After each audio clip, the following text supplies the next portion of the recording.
All right, so expected value is the average value of all the outcomes. Okay, so if I think I talked about this a little bit yesterday. If I'm going to like a festival and I see that there's some kind of raffle taking place, I make a decision if I want to enter that raffle. So let's say it's $10 and the raffle is for a car, okay? And I look and I see that there's just a small little jug of tickets, maybe 100 tickets, maybe less, right? Would you enter the raffle? If it was $10 and you could win a car and there's like 100 people, heck yeah, I would enter the raffle if there's not that many people. But if I see one of those big vats of tickets that they like spin around and all the tickets are like flying down, right, I would not enter that. This is what I talked about yesterday. Okay, because there's probably going to be tons and tons of entries. I'm not going to pay $10 probably to lose the $10. Does this make sense?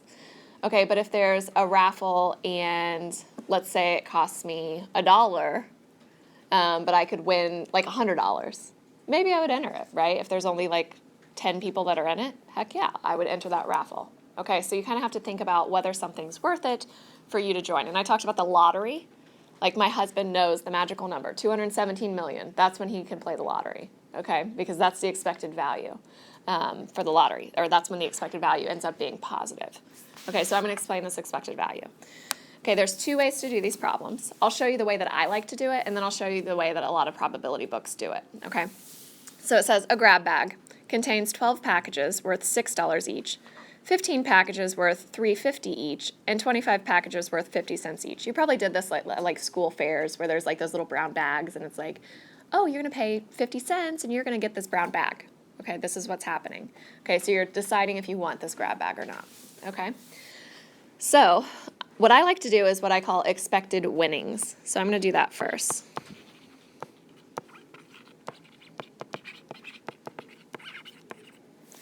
Okay, and my expected winnings is going to be the probability of each one times the cost for each one. So I have 12 that are $6 each. So there's 12 out of a total of 12 plus 15 plus 25. So what's that, 52? Is that right, 52? What did I do, 12, 15, 27, yeah, okay. $6 each, so I multiply by how much they're worth. So this is the probability, and this is the amount. Okay, but there's 15 packages out of the 52 that are worth $3.50 each. And there's 25 packages out of the 52 that are worth 50 cents each. Okay, so then I multiply all of that out. So get your calculators, and I'm going to do 12 out of 52 times 6, and I'm going to add it to 15 out of 52 times $3.50, and I'm going to add it to 25 out of 52 times 50 cents. Okay, I end up getting an amount that is $2.63. Okay, so that's my expected amount to win. Okay, but you also have to consider how much you paid in order to get one of these grab bags. Okay, so the amount that you paid was $1.50. So that contributes to your expected value.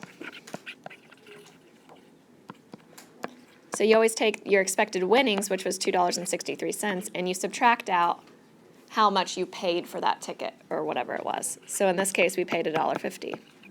So if you subtract out $1.50, you get $1.13. That is your expected value. So when your expected value is greater than 0, then you should play, okay? You're expected to win something that's $1.13, okay? So it's going to be worth it for you to play this game. Okay, what would happen though is if this number right here, what if I had, instead of having 25 packages, what if I had 125 packages that were only 50 cents each? Okay, that would totally mess up your expected winnings. You would most likely get something that is 50 cents, right? And then that would not be worth it to you in the end to do this grab bag. Okay? Okay, so I'm going to show you the second way to do this problem. And I'll do it, I'm actually going to erase this, and then I'll do it up here. So don't erase this, obviously, on your notes, but I'm going to show you the second way to do this. Okay, the second way would be to compute how much each one is worth as you're going. Okay, so this would be just finding expected value right away. So expected value. And you'd still have your 12 out of 52 for your probability, but instead of saying $6, I said, oh, well, I had $6, but I lost $1.50, right? So your expected value of that one grab bag, or the amount it's worth, I guess, is 6 minus $1.50. So it's going to be $4.50. So do you see how you just put that in there? And then the next thing is going to be 15 times 52. Okay, and that's going to be, it was $3.50, but you paid $1.50 for it. So it's really just $2. And then the last one's 25 out of 52. And it was 50 cents, but you paid $1.50. So that would be like, the worth would be losing $1. Do you guys understand? So it'd be a -1 there. And then if you multiply all of that out, you should get the exact same thing. So that's what a lot of probability books will do, where they actually compute, oh wait, but you paid $1.50 for that. You paid $1.50. Okay, so I prefer the way where it's like expected winnings and then at the end subtract it out. So that's what we'll do on this next one. So number 2, it says the table below shows the probability distribution of the payoff on a $1 scratch-off lottery ticket. Find the expected value and interpret the result. Okay, so my payoff is $0. 91% of people get $0. It's like a scratch-off ticket doesn't give you any money. Does this make sense? So we're going to do the expected winnings again. Okay, so you're going to have 0 times 0.91176, and you could just leave that off as well, right? And then you have $5 times 0.06, and you have $10 times 0.02, and you have $20 times 0.006, and you just keep going all the way through. So $50 times 0.002, $100 times 0.0002, and $1,000 times 0.00004. Okay, and then you multiply all of those values.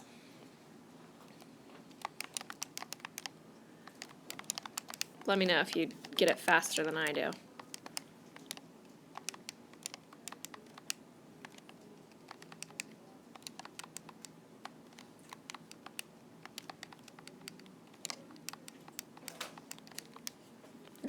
I got the expected winnings was 78 cents.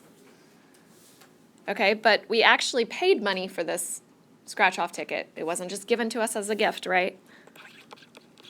So your expected value is that 0.78 minus the dollar that you paid for it, so -1. So this expected value would be negative 22 cents. Okay? Probably not something that you would purchase then if you were going to make a negative 22 cents. Does this make sense why we would use expected value in the real world? So you're deciding whether you should do something or not. Okay. So the next thing we're going to talk about is conditional probability. Okay, so I'm going to think about doing this on you have to kind of keep up. All right, we're going to do a Venn diagram. Have you all done Venn diagrams before? Okay, so we're going to do a Venn diagram about the number of siblings for students in our class. So we're going to do a little informal survey here. So the number of people that have sisters, so a sister or multiple sisters or anything. So raise your hand if you have a sister. So 1, 2, 3, 4, 5, 6, 7, 8. So there's 8 people that have a sister. Number of people that have a brother or more than one brother. 1, 2, 3, 4, 5, 6, 7, 8, 9, 10. Number of people with both. 1, 2, 3, 4. Yeah, I know those nernies have all boys there. You know she tried for a girl, didn't she? Got you twin boys, man. That's what I always have a fear since I'm a twin. I'm like, I'm going to try for a girl. I'm going to try to have a third baby and get a girl, and I'm going to have twin boys. To be the nernies. Not that that's bad, right?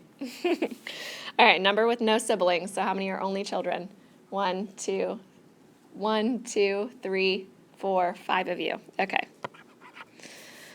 All right, so let's draw out this Venn diagram. So do a big rectangle. We're going to put 2 circles on the inside of it. Okay, and then the first circle will be the number with sisters. Oops, and this will be brothers.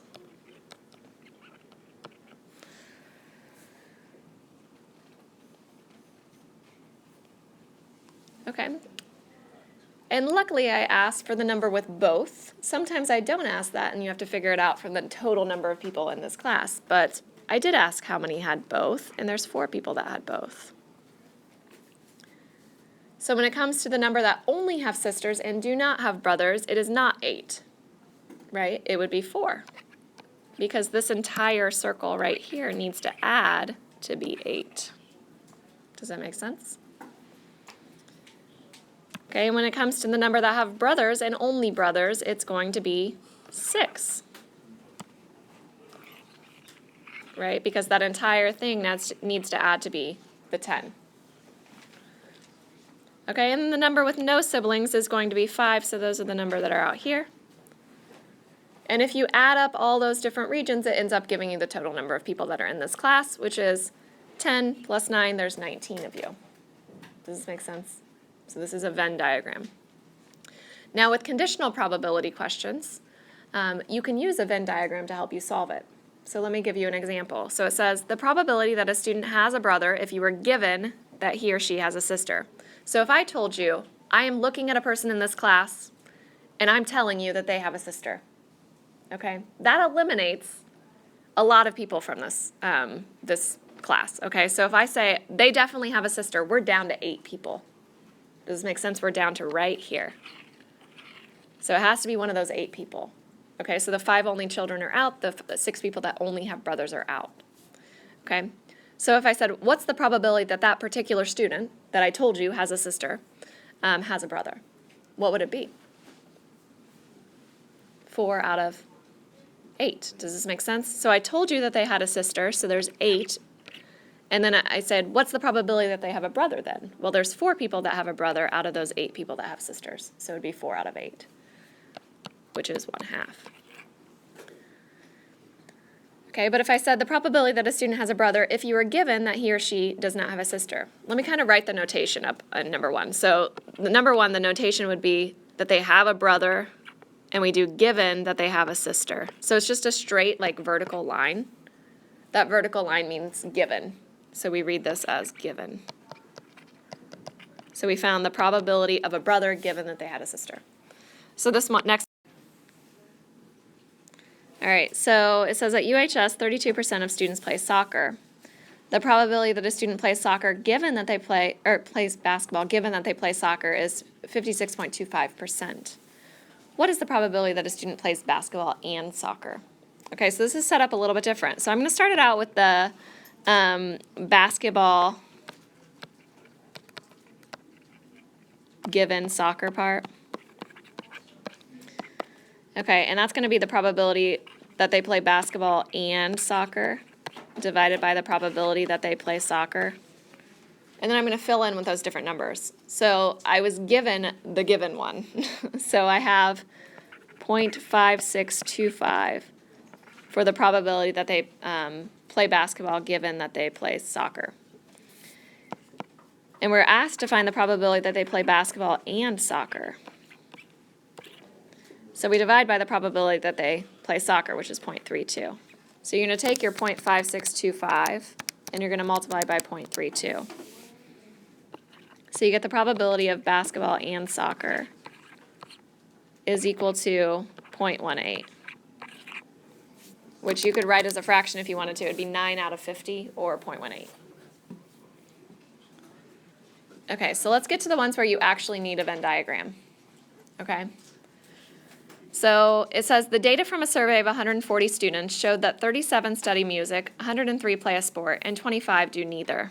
So we're going to set up our Venn diagram. And we're going to have sports, and we're going to have music. Okay, and there's a total of 140. Okay, we were not given the number of people that do both. Okay, so when you're not given the number that do both, you put X in the middle. You always have to start from the middle for Venn diagrams. So 37 study music. So if I have X in the middle, consider, like, what if that was 10? Then that means you would put 27 in this portion right here, right? Okay, so we're not going to have 27. We don't know what X is. We don't know that it's 10. So we're going to put we're going to put 37 minus X there. So see how the whole circle will add up to be 37 then, x plus 37 minus x. Okay, and with sports, 103 play a sport, so this is going to be 103 minus x. 25 do neither, so 25 is at the bottom. Okay, and we end up getting an equation that allows us to solve for x. We had a total of 140 students. So each of those little regions have to add up to be 140. So you're going to have 25 plus 103 minus x plus 37 minus x has to give you a total of 140. So we set it up. So that minus x plus x goes away. So I get 37 plus 103, that's 140, plus 25, so 165, minus x equals 140. So x ends up being 25.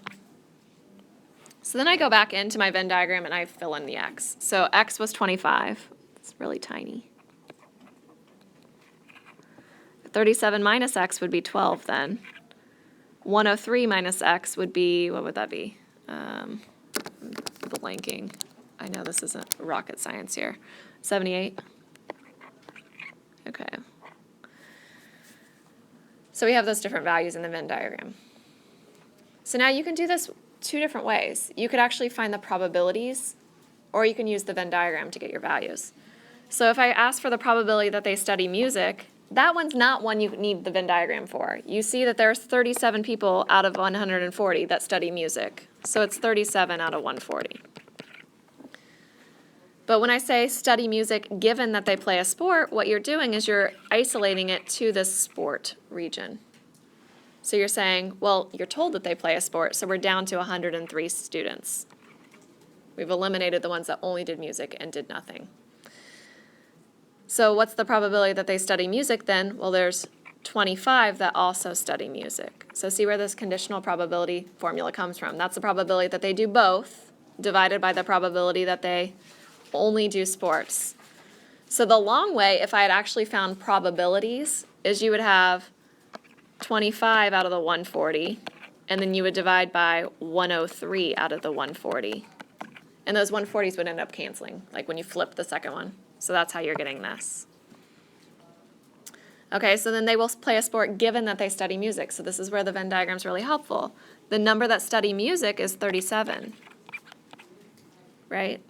So that's this portion. You were given that they study music. You're down to 37 people. So how many would also play a sport then? 25. So that would be 25 out of 37. Does this make sense how you set all these things up? Okay, so this is kind of what your homework has. There are a couple that are tricky, so don't wait till the last day to do your homework.